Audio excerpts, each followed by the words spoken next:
I I I offered discounts to my clients if they referred like others to me, but then I still made mistakes in like a couple of them because I offered to give the referrals the starting price I gave to them, which should not have been the case. Like now I learned that, I mean, I should just leave it open when I make such offers until I access the job, the referrals I bring in, because I offered like a flat rate to say, okay, this is what I'm going to give you this discount, but I'm going to offer your referrals the original amounts I charged you. But then that wasn't really smart because when I went to the first referral, the job was more than what my initial price would have been. It should have been just like a fresh. So that was a mistake I made, but like I got referrals. It's just what I'm trying to say. Yeah. Got it. And then from a course correction standpoint, like how did you correct that? Did you just charge, or did you do more of like a walkthrough and then actually say, okay, this is how much it would be, or what did you do? Well, because the first referral had like given, I mean, I just went with it, even if I tried to express to them that okay, I should have accessed your job, yeah, but I just went with it, but I made them know that, I mean, your home I would have cost charged more if I had accessed this, but I accepted the referral once it was given and based on what I had told the client. So I mean I just worked with it to also because of my client, my first client, right? Because she was a really nice person. So I just went with it. Got it. Got it. Yeah. So, I mean, sometimes, that does happen. Um, I will say that relating back to what Janine has said before on the sharing and getting people to share and how do I get them to share. Um, the big thing is let's just throw out numbers. Let's say, for instance, on Facebook, you have a few hundred followers on your Facebook page. One of the things you should go into your Facebook page and look at your posts and see which people specifically keep liking your page, right? And obviously you're going to have your daughter, your son, your mom, like everybody's going to want to support you as a small business owner. But outside of your immediate circle, who are the people that are liking the posts or commenting and engaging in the posts?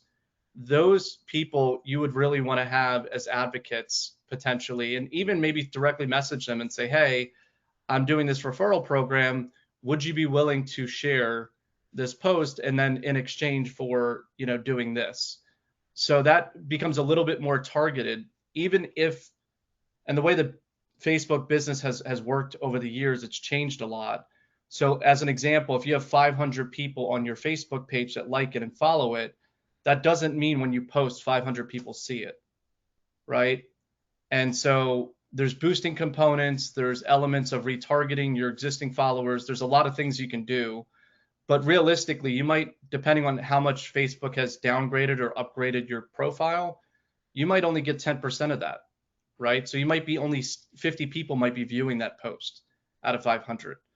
So the goal is for you to go from that 50 to then have a handful of people that consistently like, comment, or interact with you, or existing customers offline that that do have Facebook, to then share with somebody and their network. I don't know how many friends you have on Facebook, but some people could have 100 friends on Facebook. Some people could have 2,000 friends on Facebook, right? So, and the thing is, when they post, most of those people see it. And so you go from like 50 people potentially seeing your internal post for your current followers to then maybe 2 people sharing the post who have 500 friends. So now you're getting 1,000 people instead of 50. So that's how it works, right? So it's all a numbers game when it comes to this. And the more people you can have potentially share, you want to just make sure you're speaking to people that obviously are willing to do it. The average person is not really, the attention span is extremely low today. If you notice, like most ads that are running on YouTube and TikTok and things like that they're 15 seconds. right? They're really short. So our attention span is really low. So you need something to catch their eye, and then you need to make it really super, super easy for them to refer somebody. And doing the share option is a good one.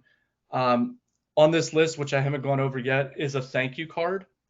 And so a lot of the times, setting just an old school kind of go to Vistaprint or use Canva or something like that, and physically giving someone a thank you card, and doing it at the beginning of the relationship where they've established they do like what you're offering is probably the best time to do that, right? So someone who's been with you for 2 years is obviously a great customer and they should be saying great things about you.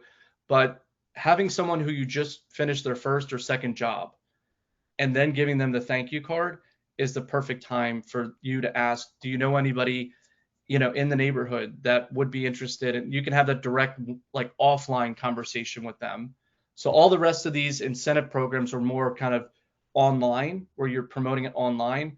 This one is more kind of intimate, and it's a physical card, and it's more of a direct conversation with the customer to say, we're looking to grow the business. I'm sure, as like we're always looking for new customers. I know probably in your Facebook group, on your neighborhood group, there's a lot of people that request, does anybody recommend, or does someone know someone who can clean my house? I would love for you to spread the word. And I just wanted to say thank you. Here's a card. And if you have someone in mind, I'd love to get their information and blah, blah, blah, blah, blah. And so that's another way that's a little bit more direct. I would say doing a combination of all of these and seeing what works best for you and your customers and your business. But it's a good way for you to test them out. Any questions about this particular one on the thank you cards? Has anybody used that?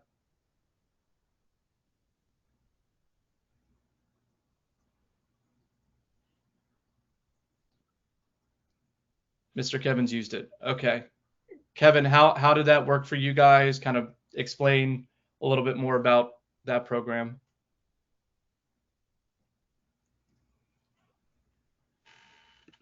So he said we left a small bifold thank you card after each clean on the counter. Okay, with the referral program. So that's another way to do it as well. And everything's about numbers, right? So don't get discouraged if you do this with a handful of clients and you don't get any referrals. It's a law of averages that you have to do this consistently across the board. And it says the text signs their name and says thank you. It helps build trust and rapport. I agree. Awesome.